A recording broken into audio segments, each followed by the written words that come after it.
Hello everyone. बहुत से लोग ऐसे होते हैं कि पैसा खर्च करने से पहले बिल्कुल भी नहीं हिचकिचाते हैं और वो चाहे बड़ा खर्च हो और छोटा खर्च हो वो तुरंत कर देते हैं। और कुछ लोग ऐसे होते हैं कि अपने हाथ को भींच कर रखते हैं, पैसा बहुत मुश्किल से निकलता है उनकी जेब से। आप देखेंगे कि उनके पास बहुत सारा पैसा होगा और कभी भी आप उनसे ज़रूरत के वक्त पैसे मांगिए तो उनके पास तुरंत पैसे अवेलेबल होते हैं। जो लोग मतलब मुट्ठी बंद करके खर्च करते हैं और जो लोग खुले हाथ से खर्च करते हैं उनके पास कभी भी पैसा टिकता नहीं है। और कुछ समय में पहले तक ये हाल मेरा भी कुछ ऐसा ही था कि जब भी मुझे कोई भी ज़रूरत होती मैं तुरंत पैसा खर्च करती थी। लेकिन जब से मैंने ये बचत की प्रक्रिया स्टार्ट की है तब से बहुत कम पैसा खर्च हो रहा है। तो आज के वीडियो में हम 4 आदतों पर बात करेंगे। अगर ये 4 आदतें आप अपना लेते हैं तो आपके पैसे खर्च नहीं होंगे। वीडियो बहुत इम्पोर्टेंट है, वीडियो के एंड तक ज़रूर बनी रहिएगा। और मैं हूँ राधा चौहान, मेरे चैनल क्रिएटिव चौहान में आपका बहुत बहुत स्वागत है। आई होप आप सब अच्छे होंगे और सेहतमंद होंगे और आप लगातार मेरी वीडियो के साथ भी बने हुए होंगे। दोस्तों, आज की वीडियो है हमारी, इसमें ना मैं पैसे बचाने की कुछ टेक्निक बताऊंगी आपको, जिसमें से हमारी एक टेक्निक है जो जापानी टेक्निक है, जिसको हम बोलते हैं काकबियो मेथड। काकीबो मेथड ऐसा है कि जिससे पैसे बचाने में बहुत मदद मिलती है और घर का बजट बनाने में भी हमें बहुत अच्छी मदद मिलती है। बहुत अच्छा मेथड है। इस मेथड को अगर आपने फॉलो किया तो आपके पैसे तो बचेंगे ही और आपके घर में बहुत सारी खुशियाँ भी आएंगी। तो चलिए स्टार्ट करते हैं वीडियो को। और आप लोगों से एक रिक्वेस्ट है, प्लीज़ अभी तक आपने अपने इस क्रिएटिव चौहान चैनल को सब्सक्राइब नहीं किया है तो प्लीज़ सब्सक्राइब ज़रूर करिए और बेल आइकन को भी ज़रूर प्रेस कर दीजिएगा ताकि ऐसी ही इंटरेस्टिंग वीडियो की नोटिफिकेशन आपको मिलते रहे। दोस्तों, वीडियो पसंद आए तो एक लाइक ज़रूर कर दीजिएगा। तो चलिए स्टार्ट करते हैं वीडियो को। देखो, सबसे पहले हमारा घर में बड़े बड़े खर्च कहाँ होते हैं? हमारे घर की ग्रोसरी, मतलब जो हमारी बेसिक नीड है, और हमारे वॉन्ट्स पर। सारे कुल मिला के हर घर के यही खर्चे हैं। लेकिन इन खर्चों में से भी कुछ लोग पैसे नहीं बचा पाते। तो वो क्या कर सकते हैं कि जब भी मतलब कोई भी सामान खरीद रहे हो आप, ये शॉपिंग से रिलेटेड ही बताऊंगी मैं आपको, क्योंकि सारा पैसा निचोड़ के हमारा यहीं पर आता है। शॉपिंग के ज़रिए ही सारा पैसा खर्च होता है, क्योंकि जो हम एक महीने मतलब मेहनत करके पैसे कमा रहे हैं और उसके बाद यदि हम उसको खर्च करें तो सारा पैसा हमारा मतलब जो हमारे जीवन को सरल बनाएंगी वही चीज़ें खरीदने में तो हम खर्च करेंगे। अब जीवन को इतना भी सरल मत बना लो कि आप बैठे बैठे मतलब आपको रोग लगने लगे। तो जीवन में हमें क्या करना है, अपनी ज़िंदगी को सरल बनाने के लिए कुछ चीज़ों के मतलब यूज़ ऐसे होते हैं कि जो हमें कंपलसरी होते हैं, उनको हम कर सकते हैं। और जिन चीज़ों का यूज़ हमें बहुत कम मतलब एक महीने में सिर्फ 1-2 बार ही यूज़ कर रहे हैं, तो ऐसी चीज़ों को लेने का कोई फ़ायदा नहीं होता है। ठीक है। अच्छा, बहुत सारे लोगों के कमेंट्स आते हैं कि दीदी बजट बनाना बताओ। बजट की मैंने बहुत सारी वीडियो अपने चैनल में अपलोड कर दी हैं, आप वहाँ से देख सकते हैं। और बजट बनाने में सबसे कारगर फॉर्मूला है ना, वो 50-30-20 का है। सैलरी आपको मतलब सैलरी आपकी कितनी भी हो, लेकिन सबसे सरल तरीका बजट बनाने का 50-30-20। 50% बेसिक नीड, 30% अपने वांट्स, जो भी आप करना चाहते हैं, जैसे मान लो आप कहीं बाहर खाना खाना चाहते हैं, कहीं घूमने जाना चाहते हैं, और 20% हमारी सेविंग्स हो जाती है। सेविंग्स 20% हम सेविंग्स करेंगे, उसको हम डाइवर्सिफाई कर लेंगे। जैसे थोड़ा हमने किसी में इन्वेस्ट कर दिया, कुछ हमने इमरजेंसी फंड में लगा रखा है, कुछ हमने घर में कैश रखा है। मतलब 20% पैसा कुल मिला के हमें अपनी सैलरी का बचाना ही बचाना है। आप मतलब इस मेथड को किसी भी सैलरी पर अप्लाई कर सकते हैं। तो बजट बनाने का ये फॉर्मूला है। चलिए आते हैं टॉपिक पे। अब काकीबो मेथड क्या कहता है? ये कहता है कि मतलब आप जो भी चीज़ खरीद रहे हैं उससे पहले आपके दिमाग में 3 क्वेश्चन होने चाहिए, और ये क्वेश्चन हर किसी को करने चाहिए अपने आप से। सबसे पहला क्वेश्चन, क्या मुझे इस चीज़ की नीड है? अगर आपको लगता है कि हाँ, हमें इस चीज़ की नीड है, क्या मैं इस चीज़ को परचेस कर रहा हूँ तो एक महीने में कितनी बार यूज़ करने वाला हूँ, मुझे कहाँ कहाँ काम आएगी ये, तो ये भी आपको अपने दिमाग में क्वेश्चन करना चाहिए। और एक लास्ट क्वेश्चन आपका ये भी होना चाहिए कि हम इस चीज़ को परचेस कर रहे हैं तो इसको हम अपने घर में कहाँ रखेंगे, कौन सी जगह पर रखेंगे। ये सारे 3 क्वेश्चन आपको अपने आप से करने हैं। अगर आपको लगता है कि आपका माइंड ये आंसर देता है कि हाँ ये चीज़ आपके लिए ज़रूरी है और हमारे घर में आएगी तो इससे इससे हम इतने काम कर पाएंगे और हमें इतनी सुविधा मिल सकती है, ये भी जानने का है। और दूसरा क्वेश्चन ये है कि इसके बिना हमारा काम चल सकता है या नहीं चल सकता। अब ये काम चल सकता है नहीं चल सकता, इसको हम कैसे डिफ़ाइन करेंगे। हम 3 दिन तक देखेंगे कि हमने जिस चीज़ को अपने लिए चूज़ किया है, अगर 3 दिन तक हमें उस चीज़ की नीड नहीं हुई, 3 दिन तक हमें उस चीज़ की नीड नहीं हुई तो वो चीज़ हमारे लिए बेफिजूल की है। और 3 दिन तक या फिर 4 दिन तक उस चीज़ के बिना हमारा काम चल नहीं रहा है, हमें बार बार उस चीज़ की ज़रूरत पड़ रही है, तो समझो कि वो चीज़ हमारे लिए बहुत ज़रूरी है। तो अगर आपको लगता है कि ये चीज़ इतनी ज़रूरी है तो परचेस कर लो, और लगता है कि इसके बिना हमारा काम चल सकता है, सिर्फ हमें महीने में 1 बार या 2 बार चाहिए, तो हम उस चीज़ को रेंट पर लेकर भी काम चला सकते हैं। तो आई होप आपको ये चीज़ समझ में आई होगी, ये 2 पॉइंट क्लियर हो गए होंगे, एक बजट बनाने का और ये एक मतलब आपको जो भी मतलब कोई भी चीज़ परचेस कर रहे हैं उससे पहले आपको सोचना समझना है। इसको हम 3 डे रूल कह सकते हैं, क्योंकि हम किसी चीज़ को परचेस करने जा रहे हैं तो उससे पहले हमें 3 दिन रुकना चाहिए, और 3 दिन रुक करके हमें ये सारे क्वेश्चन आपसे बार बार करने चाहिए।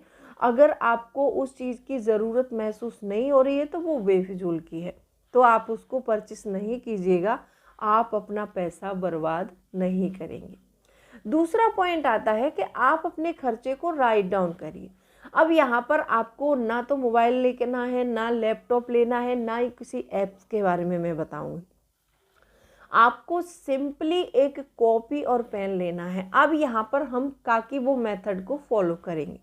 आपको क्या करना है, अपने पूरे वीक का मतलब आपने कहीं भी कोई भी खर्च किया है, छोटा किया है, बड़ा किया है, पूरे वीक का आपको उस कॉपी में राइट डाउन करना है।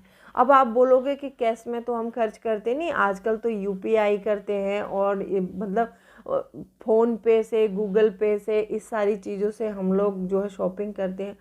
इवनली आपने यदि 10 रुपये भी कहीं से कहीं भी ट्रांजैक्शन किया है, उसको भी आप अपने उस नोटबुक में राइट करेंगे। काकबियो मेथड कहता है कि जो भी आप मतलब पूरे वीक में जो भी कर रहे हैं, कहीं से भी खर्च कर रहे हैं, अब बोलते हैं ना कि हमने तो फ़ोन पे से किया है, लेकिन कटेगा तो अकाउंट से ही ना, जाएगा तो सैलरी से ही ना, क्योंकि हम सैलरी कमा रहे हैं तो वो सैलरी अकाउंट में पड़ी है, तो हम यूपीआई से कहीं भी कुछ भी चीज़ खरीद रहे हैं या फिर क्रेडिट कार्ड से कर रहे हैं तो वो कटेगा तो हमारे अकाउंट से ही ना।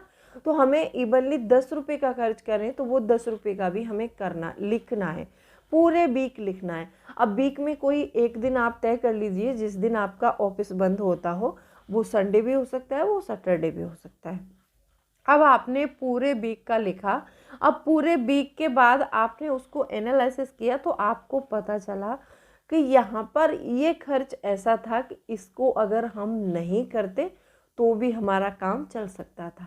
अब आपको लगता है कि ये खर्च नहीं करना चाहिए था, तो आपको वहाँ पर वो क्रॉस करना है कि अगले दिन से हम अगले वीक में ये खर्च नहीं करेंगे।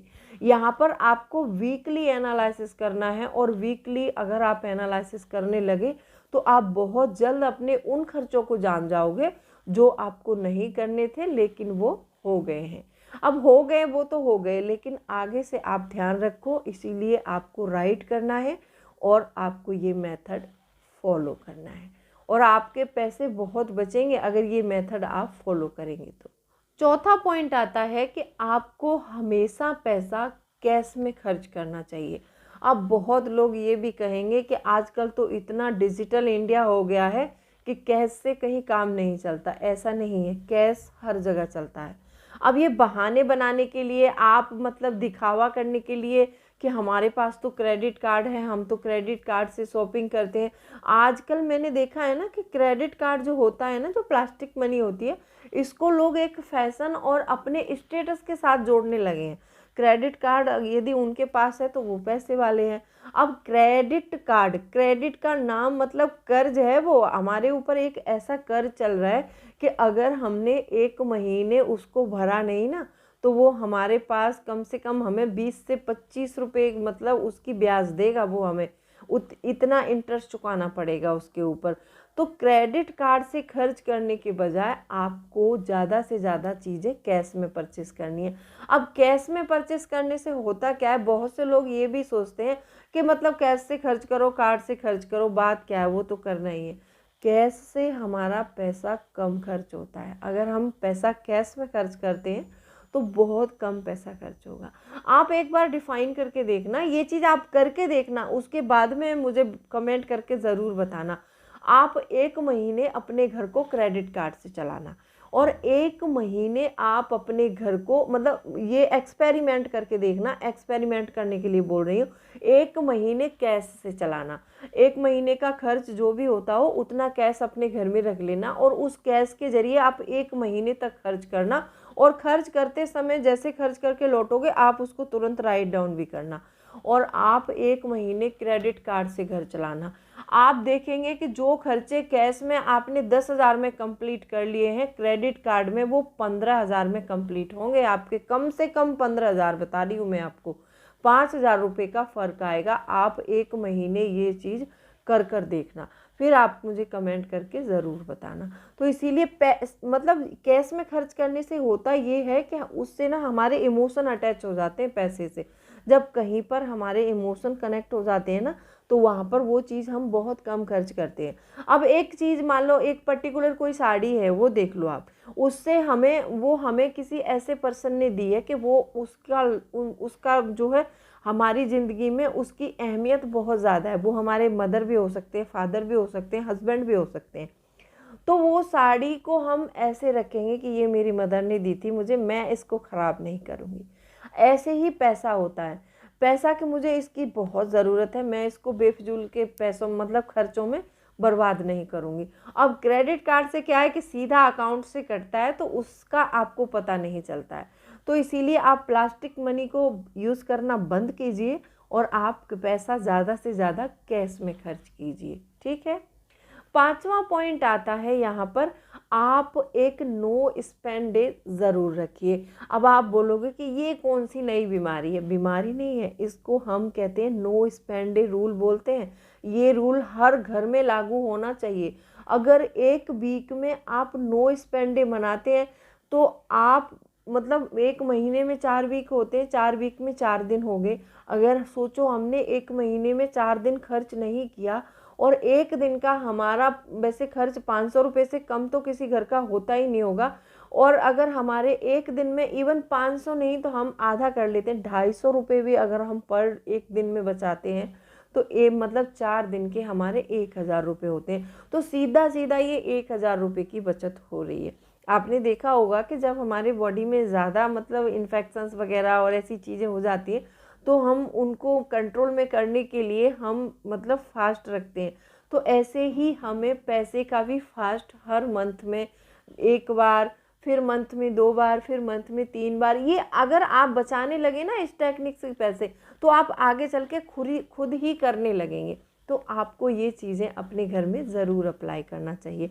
नो स्पेंड डे ऐसा होता है कि जैसे हम हर संडे को सोचते हैं ना कि पूरे वीक हमने ऑफिस में काम किया है तो संडे को बहुत अच्छा खर्च करेंगे, होटल जाएंगे, मज़े करेंगे, खाना खाएंगे। तो ऐसे ही वीक में एक दिन ऐसा भी रखो कि आज के दिन हम कोई पैसा खर्च नहीं करेंगे। वो मंडे भी हो सकता है, वो ट्यूसडे भी हो सकता है। तो आपको वीक में एक दिन ऐसा ज़रूर रखना चाहिए और वीक में एक दिन होगा तो एक मंथ में 4 दिन हो जाएंगे। ये आपके लिए एक बोनस पॉइंट था।